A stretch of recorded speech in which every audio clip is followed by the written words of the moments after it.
Obama. Oh, yeah, here we go. Everyone knows that getting rid of the deficit will require some tough decisions.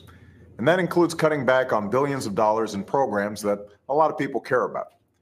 But what should be easy is getting rid of the pointless waste and stupid spending that doesn't benefit anybody.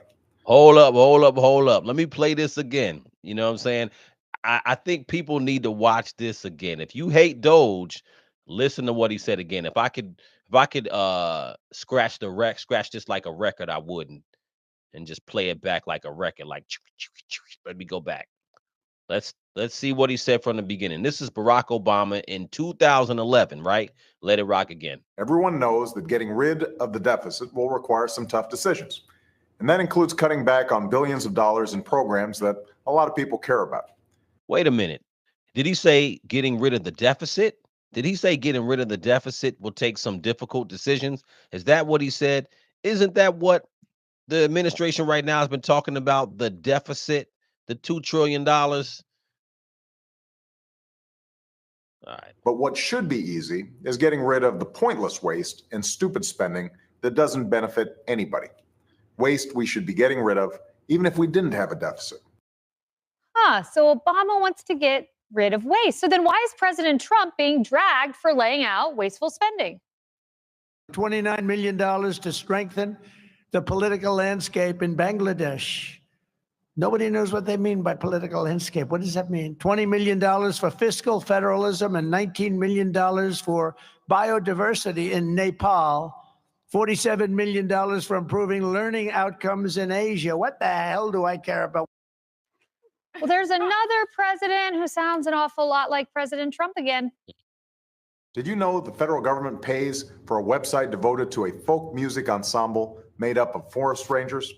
They're called the Fiddlin' Foresters, and there are hundreds of similar sites that we should consolidate or just get rid of. This don't sound a lot different. It don't. Him and Trump. It sounds like the same objective. Two different presidents at two different times. Sound like the same objective to me.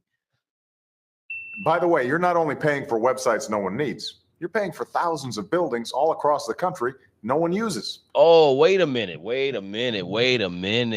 All these buildings we're not using. That sounds like what's going on in 2025. That sounds like all the buildings they've been finding. Some of the buildings, a building in D.C. they just talked about the other day, they said that there are 2,900 employees that are supposed to be there physically, but on any given day, the maximum that comes in the office is 49 people out of 2,900 people in this particular building. And they spend $55 million a year on the lease payments. And there's many buildings like this. This is in 2025. Now, Barack Obama just talked about what? Buildings being used, this in 2011, that can be waste. Let me play it again. Buildings all across the country no one uses.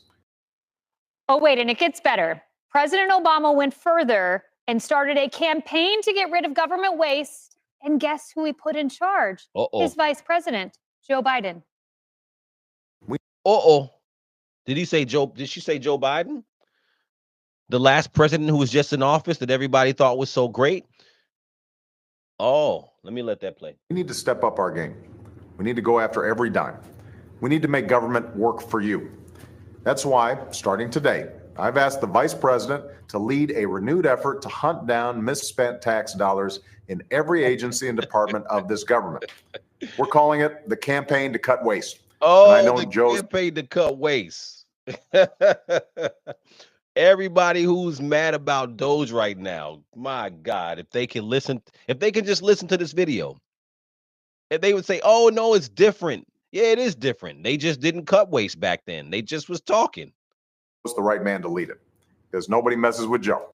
I mean, I get that. Oh, word. That's what we doing, right? So when you watch that,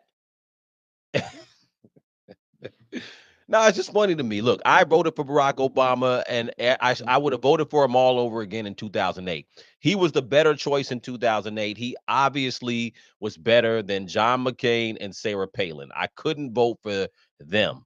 They were reckless. They sounded crazy. and they sound a lot like the Democrats right now. So that was another time, another lifetime for some people. 2008 was another time. However, with Barack coming in, all the stuff he said in that video in 2011 is not controversial. Actually, people probably thought it was a good thing. Why? We were coming off of the financial crisis in 2009 or 2008 going into 9, right? We had Merrill Lynch went out of business. Bear Stearns went out of business. AIG almost collapsed all the way together, which would have destroyed the whole world, according to everybody. So they were too big to fail. A lot of banks went under, mad foreclosures, house values dropped like a rock, right? So we're coming out of that. And the government spent a lot of money bailing everybody out, didn't they? They spent a lot of money saving the world as they did in 2009, right? So, of course, it makes sense by 2011 that our commander-in-chief, Barack Obama, was talking about, yo, we need to save some money. We need to save some money. We got to start looking at government waste, right? We need to work on our deficit, right? And now Trump is in office with Elon Musk, and they formed the Department of Government Efficiency, right? And Barack Obama, he just said that he formed something similar, and who was going to run it at the time? Joseph Biden, right?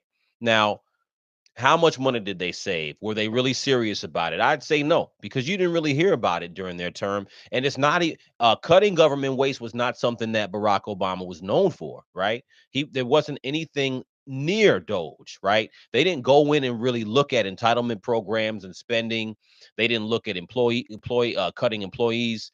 They didn't look at cutting all the stuff that was going on. The military stuff is a whole nother thing. So Barack was look, man, Barack got it in. Barack got it in on all the things. Again, I would have voted for him all over again in 2008, if you ask me. So I don't regret my vote, but Barack was involved in a lot of military killing. Let's keep it honest. And maybe it's what he had to do at the time. He was involved in a lot of deportation, and all of y'all who are crying about deportation, Barack Obama deported upwards, I believe, of $5 million people, right? I could be wrong, but it's somewhere in that range. It might be somewhere between 4 and 5 million. So he deported people. He was the deporter in chief. He deported people, and he talked about this in 2011 in regards to saving money. He talked about we need to save money to work on our deficit. So point being is that what he's talking about is nothing new. It's nothing new. The only difference is that him and Joe Biden didn't go hard. They didn't do the things that Donald Trump and Elon Musk are doing. Why? Because it's hard to do what they're doing. To go in and really look at our entitlements, our spending in all these different areas, to let go of employees and look at departments and say we need to cut employees, who's productive, who's not productive. We need to end leases, cut leases in these buildings that we don't have people in. Again, this isn't something new. He talked about all these buildings that weren't being used, that they're spending money on in 2011, right? That was 14 years ago. And we still have a lot of the things going on now. So people don't like who is doing it, right? They don't like who's doing it. But what's being done, again, is not a new concept. You can listen to the video and see that there. So when you look at DOGE and what they're doing right now, the only difference is that Barack Obama and Joe Biden did not go to the extent to really, really cut government spending. Donald Trump, when he said he was going to cut government spending, that guy was serious. He wasn't playing. He wasn't just talking. He wasn't just trying to just campaign and just say something. Nah, he's on it. He ain't been in office 2 months. He was on it from day one, hit the ground running. So cutting government spending is actually cutting government spending. It's looking at what the government spends and cutting it. It's not about talking. So yes, it's unpopular. It's uncomfortable. It's a big change. But at the end of the day, that's exactly what he said he was going to do. And that's where I look at people and I say, you guys are bugging out. You're bugging out. You're acting like it's something new. And all of this, I say all this to say that people take all this and then they're running saying, oh, he's evil. He wants to destroy America. And they're going to burn Teslas. Could you imagine if Barack Obama actually went forward, him and Joe Biden back in 2011, to really start cutting government spending. Can you imagine if they actually put in some real actionable items to really cut government spending, and then you had idiots going to burn stuff because they feel like, oh, he's destroying the world? Nah, people like Barack Obama. They liked him. Most people didn't know what the hell he was doing during his term. Let's keep it honest. Most of us didn't know. A lot of us voted for him because we liked him. And that's what we do in America. We vote based on identity. But the difference now is that, and again, I'm not going to go back into Kamala, but the difference, the political landscape has changed so much because people do vote on identity to an extent now. But why? The reason why that's changing, and even for myself, the reason why I didn't vote for Democrat the way I normally would is I started paying attention. I started listening to people who are on YouTube, like myself. I started listening to information and saying to myself, okay, you know what? Let me take a step back. I didn't even have to listen to people on YouTube. I just needed to look and pay attention to what I was seeing. And the people, other content creators, helped me see that I'm not crazy for what I'm seeing. I'm actually seeing a party that is out of touch, right? And a party that is just angry about this person. They're not angry about policies, right? So, and a lot of the politicians on the Democratic side, to me, a lot of them are angry because they are becoming irrelevant, and they are worried about losing their political position. I don't think they're really worried about the country. If you're really worried about the country, you do things that are hard and unpopular. Donald Trump, look, I'm not saying he's the greatest, president in the world or the greatest person, and that's neither here nor there. It's not about whether I like him or not, but leading and doing things that are unpopular is hard work, right? It's easy to do things people want. You could if Elon Musk wanted to keep, if he wanted to get money, if that was the motivation for this DOGE thing, they wouldn't talk about government spending. They would just go ahead and join the current corruption. They could easily just join what was already going on and scoop up money off the top. And that's not what's happening. So needless to say, I hope people take a look at that Barack Obama video.